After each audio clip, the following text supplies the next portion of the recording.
ক্যান্সারের কারণে স্ত্রী ছেড়ে গেলেও অসুস্থ ছেলেকে আগলে রেখেছেন গর্ভধারিণী মা। মাত্র 6 মাস আগেও জীবন ছিল স্বাভাবিক। 3 মেয়ে আর স্ত্রীকে নিয়ে আনন্দের সংসার ছিল মোটর মেকানিক অনুকূল দাস নয়নের, কিন্তু হঠাৎ করেই মরণব্যাধি ক্যান্সার এসে সবকিছু বদলে দিল তার। যে সময় বিছনাথ পড়ে গেছি ওয়াইফর গেলা করে আমাকে বিছনাথ পড়ে গেছি যে সময় তাই একটা সুতা ধরিয়া গেছেন কি তার বাপের বাড়ি। আর এই কঠিন সময়ে নয়নের পাশে ছায়ার মতো পাশে আছেন গর্ভধারিণী মা জ্যোৎস্না রানী দাস। একমাত্র ছেলেকে স্বাভাবিক জীবনে ফেরাতে তার যেন বুক ফাটা আকুতি। দেখাশোনা করে আমার মায়ের বাপে আর ওখানে আমার মাসি আছে, মাসি দেখাশোনা খুব কষ্ট তার দেখাশোনা ওষুধপত্র কিচ্ছু আনার মতন ক্ষমতা নাই। আমি খুব কষ্ট করি, আমার বাচ্চা মানুষ করছি, খুব কষ্ট করি। 13 বছর হয়েছে বিয়ার, আর 13 বছর মাঝে মনে হয় 1 বছর বেটি আমার লইয়া খাইছে। অকল আড্ডি আমার ক্যান্সার হয়ে গেছে, ডাক্তারের জায়গায় কইছে, আর পাও অবশ্যই হয়ে গেছে। ও এটাই সমস্যা আমার। সিলেটের বাগবাড়ি এলাকার 33 বছর বয়সী অনুকূল দাস 13 বছর আগে বিবাহ বন্ধনে আবদ্ধ হন জবা রানী দাসের সঙ্গে। স্ত্রী, 3 মেয়ে ও 1 ছেলেকে নিয়েছিল সুখের সংসার, কিন্তু 2025 সালের শুরুতে ধরা পড়ে ক্যান্সার। এরপর শুরু হয় জীবনের কঠিন সংগ্রাম। প্রায় 1 বছর থেকে এই সমস্যা দেখা দিছে, কিন্তু আমি গুরুত্ব দিছি না। এখানে সমস্যা আছে, আমি গুরুত্ব দিছি না, কইতে কিছু নাই, ওষুধ খাইছেন না, আর ওয়াইফে এলা গুরুত্ব দিছেন না। তাই কইছেন ডাক্তার দেখাও কমে যাব কত কেন। বউর কথা হইল কি, আমি গড়ের কাজ কর্ম সবটা করতাম, মানে কোনো কর্ম করতো না। বেটি বইতো, খাইতো আর ঘুমাইতো, অথচ বেটির জামাইও দেখতে পারতো না। মানে বেটির কথা হইল কি, মাছ হইতো, মাংস হইতো, ফাঁস হতো, বেটি খাইতো দাইতো, কোনো অন্তে বেটির অসুবিধা হইতো না। আমরা প্রতিদিন থেরাপি দেখাইলাম, প্লাস ডাক্তার দেখাইলাম। তবে ডাক্তার দেখানে ডাক্তারে কইছে যে তাইনের এই রোগটা এটা কোন সময় ভালো হইতো না। তাই যে উঠিয়া দাঁড়াইবা এটারও কোনো নিশ্চয়তা নাই, তাই যে আটতে পারবা বা কাম করতে পারবা এমন কোনো ইয়ে নাই। তাই আবার যদি তাইনটা আমরা চিকিৎসা করাই, খাওয়াই, ওষুধ দেওয়াই, তাইলে তাই একটু আরাম পাইবা, তাই বেদনাটা একটু কমাইব অতটুকু।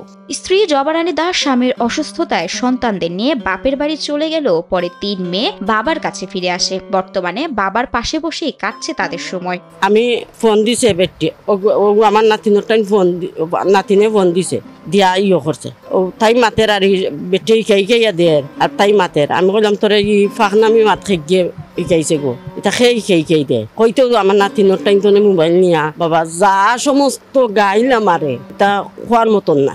এক ছেলে 3 মেয়ে, তো তারা লইয়া গেছিল কি, পরে আমি 3 মেয়েরে আনছি। 3 মেয়ে ওখানে আছে, আমি 3 মেয়েরে আনি দিছি। তারা বায়ু আইছিল বিচারো, তো বিচারো আবাদে আমি কইছি তাহলে তো আমি রাখতাম না, আমার 3 মেয়েরে দিয়ে যাইবি। বাদে আমি আমার 3 মেয়ে রাখি দিছি। 3 মেয়ে আমার দ্বারা আছে। আমি সারাদিন বাবার দ্বারা থাকি, বাবার এই অবস্থা দেখে আমার খুব খারাপ লাগে। বাচ্চা থেকে ছেলে তো খারাপ লাগে, খুব খারাপ লাগে।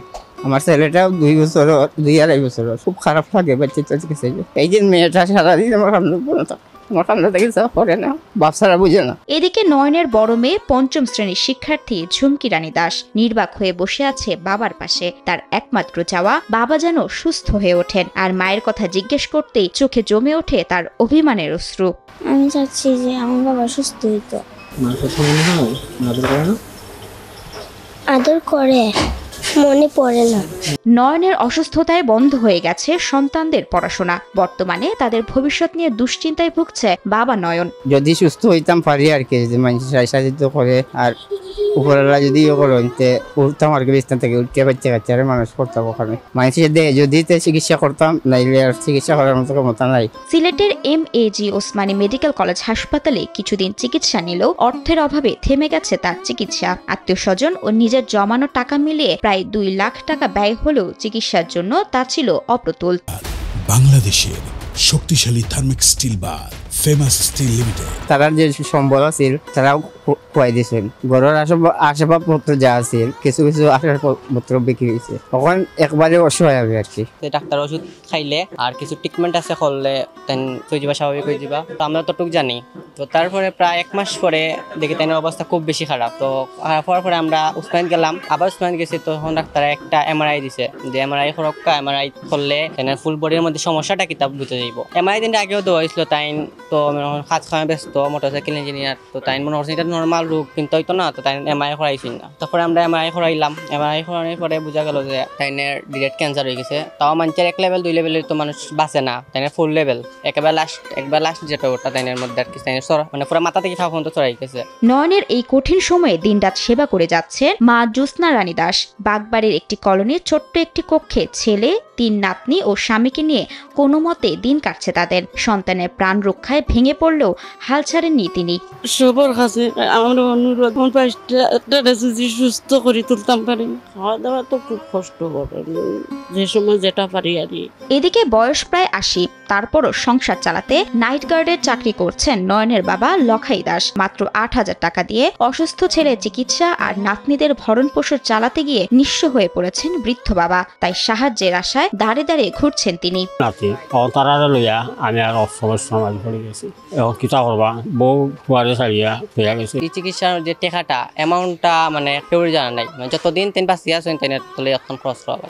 আবার স্বাভাবিক জীবনে ফিরতে চান নয়ন। সমাজের সহানুভূতিশীল মানুষ যেন সাহায্যের হাত বাড়িয়ে দেন, এমন প্রত্যাশা মা বাবার। মানুষ আছে কত সাহায্য তুলবে, সাহায্য তুলতে মানুষ অনেকদিন দেয় না। এখন যদি আপনারা যদি আমার পয়সা যদি একটু সাহায্য করেন, সবাই যদি একটু সাহায্য করেন, চিকিৎসাটা করতাম, করিয়া যদি ভালো হয় তাহলে বাচ্চা কাচ্চা মা বাপরা লইয়া খাইতাম। আর নাই আর কিছু করার নাই, বিছনাত পড়ে থাকতাম।